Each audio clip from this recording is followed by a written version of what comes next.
ఇక తెలంగాణ సర్కారు ఇప్పటికే రాష్ట్ర వ్యాప్తంగా ఉన్న అరువులకు రేషన్ కార్డులను అందిస్తున్న ముచ్చట ప్రత్యేకంగా చెప్పాల్సిన పని లేదు, మనందరికి ఎరికేనేదే. అయితే ఈ రేషన్ కార్డుల ద్వారా పదుల సంఖ్యల పథకాలు రాష్ట్రంలో అమలు అవుతున్నాయని కూడా మనకు ఎరికే కదా. అయితే గత కొంతకాలం సంది ఏలాదిగా రేషన్ కార్డులు ఉన్నా సుతం చాలా మంది పబ్లిక్ రేషన్ షాప్ల సామాన్ తీసుకుంటలేరట.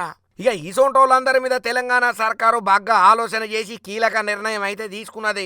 వరుసగా 6 నెలల పాటు రేషన్ తీసుకోనోళ్లను ఎరకబట్టి కార్డులను రద్దు చేసేందుకు పౌర సరఫరాల శాఖ నిర్ణయం తీసుకున్నదయ్యా. ఇక ఈ మేరకు ఇప్పటికే అన్ని మండలాల ఉన్నటువంటి కేంద్రాలకించి సమాచారాన్ని అధికారులు సేకరణ చేస్తున్నారు. ఇలా పోయిన 6 నెలల్లో ఒక్కసారి కూడా రేషన్ తీసుకోనోళ్ళు దగ్గర 78,842 మంది ఉన్నారట.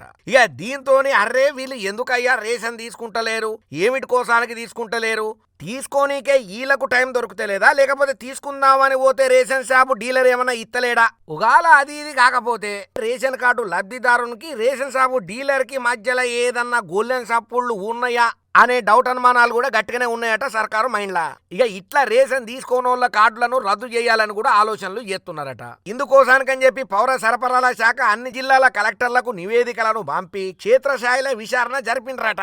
ఇక ఇందుకోసానికని చెప్పి అనర్హులు ఎవరున్నారో వాళ్ళందరినీ రేషన్ కార్డు లబ్ధిదారులకించి తీసే ఆలోచనలో పౌర సరఫరాల శాఖ ఉన్నదట.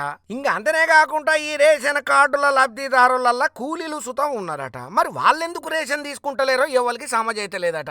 అయితే ఇట్లా రేషన్ కార్డులు ఉన్నా సుతం రేషన్ తీసుకోనోళ్ళు నల్గొండ, మేడ్చల్, రంగారెడ్డి, హైదరాబాద్ జిల్లాలో ఎక్కువగా ఉన్నట్లు అధికారులు ఎరకబట్టినరయ్యా. ఇక ఎవరైతే రేషన్ కార్డు ఉన్నా సుతం రేషన్ సామాన్ తీసుకుంటలేరో వాళ్ళ మీద ఫోకస్ పెట్టి తగు చర్యలు తీసుకొని కావాల్సినటువంటి నిర్ణయాలను జప్పున అమలు చేసి వాళ్ళ పేర్లను రేషన్ కార్డులకించి డీలేట్ కొట్టబోతున్నారట. అయ్యా మీ పేర్లు ఉన్నాయా, మీరు సామాన్లు తీసుకుంటున్నారా, తీసుకుంటలేరా, ఎవరికి వాళ్ళు 1-2 సార్లు ఆలోచన చేసుకుని జప్పున సర్కార్కి ఏమైనా కంప్లైంట్ పెట్టుకుంటే పెట్టుకోండి. లేదనుకోండి ఎన్నో తిప్పలు పడితే గానీ రాని రేషన్ కార్డు ఉన్నట్టుండి ఊసిపోతుంది. కాబట్టి ఇవాళ మీకు రేషన్ సామాన్లలో తీసుకోనికి ఏమైనా తక్లీఫ్లు అయితే కూడా సర్కారు నోటీస్కి తీసుకుపోండి అంటున్నారు ఈ ముచ్చటరికైనా పాతి ఒక్కరు.